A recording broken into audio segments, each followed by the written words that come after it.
Hello，我是 King，目前在东华北路帮客户做冷气的清洗保养。那我们冷气呢要运转测试功能，还有它相对的状况。一般我们会测试有上下的话，就是测试上下的风口的运转。第二个的话就是测试风扇马达的转速，从最静音到高的部分。那我们在现场可以听得到。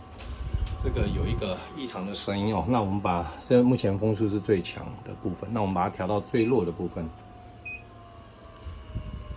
可以相对的听到这个马达的摩擦声，就是呼应到我们前面室内机风扇马达异音的部分。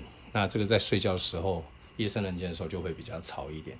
那等一下我们会做拆机下来清洗的时候，顺便会检视到马达的部分。那我们会跟原厂询料，如果有的话就用原厂料件，如果没有的话再看是不是做赔零更换的维修。